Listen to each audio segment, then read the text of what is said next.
an old Café Florian, in the southern colonnade, a very special elderly man, perhaps approaching his 70s, was sitting in splendid isolation in the most interior room of the café.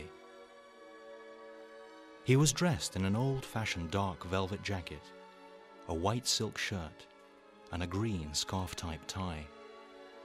He had an unproportionately big head, a very pronounced nose, and grey-brown side whiskers running down to his neck. He looked determined and was making notes in a little black, rather rubbed notebook. A cappuccino stood on his table, together with a tiny glass of water. Maestro Wagner, I presume? The sitting man gave a start and looked up. Another elderly gentleman had discreetly approached his table. It was a white-haired man, also in old-fashioned clothes, but without velvet and silk. He had a thick, well-tended white beard and friendly, intelligent eyes. He seemed to be of the same age. If you liked. But please, sir, the waiter has instructions that I must not be disturbed.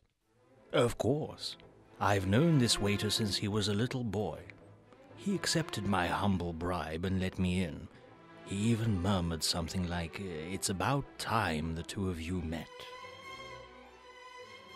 So who are you? I think I have seen your face somewhere. In Paris, perhaps. Wait a minute. You are Giuseppe Verdi, aren't you?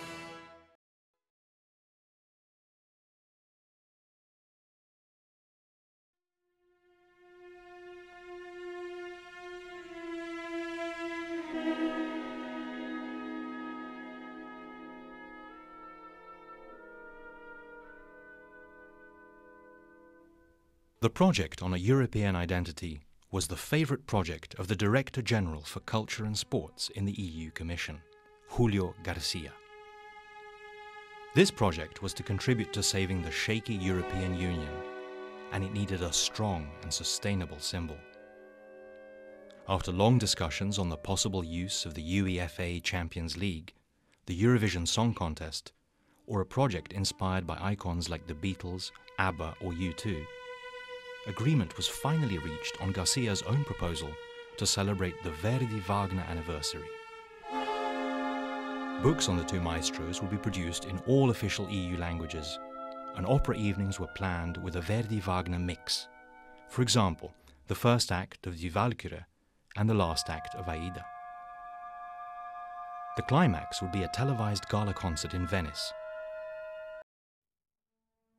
Finally, we were smuggled on board a little sailing ship bound for London.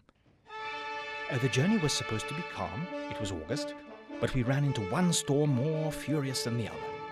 There was only one advantage with this awful sea trip. And what was the advantage? The tempest almost threw the ship into a Norwegian fjord, and there, in a little fishing village, I got my first inspiration for some of the Flying Dutchman leitmotifs. So, la forza del destino. This was the finger of destiny forcing you into that fjord. In the year after, I became the father of a beautiful little baby daughter, Virginia. We were very happy. Then it happened. What happened? Our little angel, Virginia, who had given us so much pride and joy, suddenly fell ill, and within just a few days she passed away, only 17 months old. The doctors were bewildered. The sudden death of our child was inexplicable. Losing a child, nothing could be worse. Terrible. But you were still young. You told me you also married at the age of 23. Yes, our consolation was little Icilio, who was born about a month before his sister died. Margherita and I now focused all our love on the beautiful little boy. We had just moved to Milano, since I had the impression that Bussetto was bringing bad luck to the family, and since I'd been asked to compose a new opera, Oberto, for La Scala. That sounds like a good idea, getting on the move when destiny strikes. But in October 1839, little Icilio also got very ill, and after a few days, he died. He was 16 months old. Another inexplicable death. Can you imagine our despair? I felt that a curse, una maledizione, was hanging over me and my music. I had to stay another few months in Milano and rented a furnished room. One snowy evening, I happened to meet the Scala director Merelli in the street. He spontaneously took my arm and asked me to come with him to his office in the theatre, where he had something he wanted to show me. He gave me a book with the title Nabucco, and said he believed this libretto could make a good opera. It was about the captivity of the Jewish people in Babylon.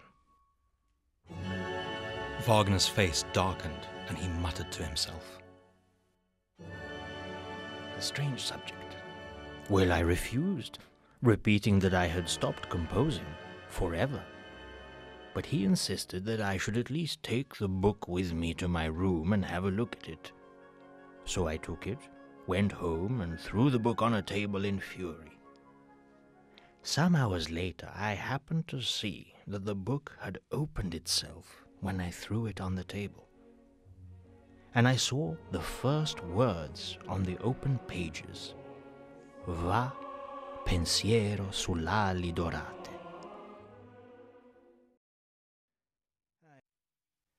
In my view, a revolution only makes sense if ordinary people believe in it, like they did in our Risorgimento.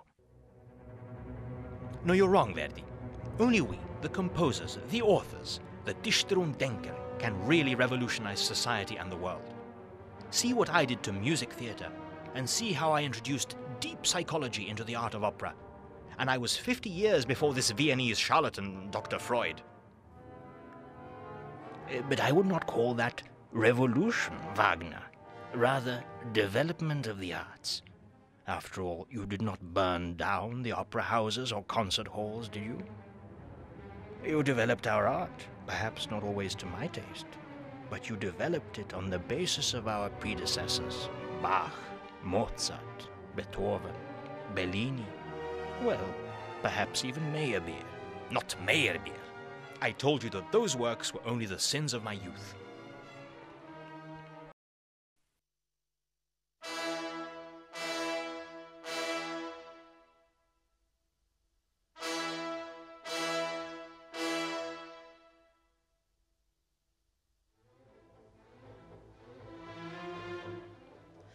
Another rehearsal. When will conductors ever learn that a singer needs a rest on the day of a performance? Ingrid was irritated. As usual, it was a tenor who came too late last evening, so late that the orchestra was not available anymore. The musicians were supposed to play until 9 p.m., not later, according to their trade union agreement.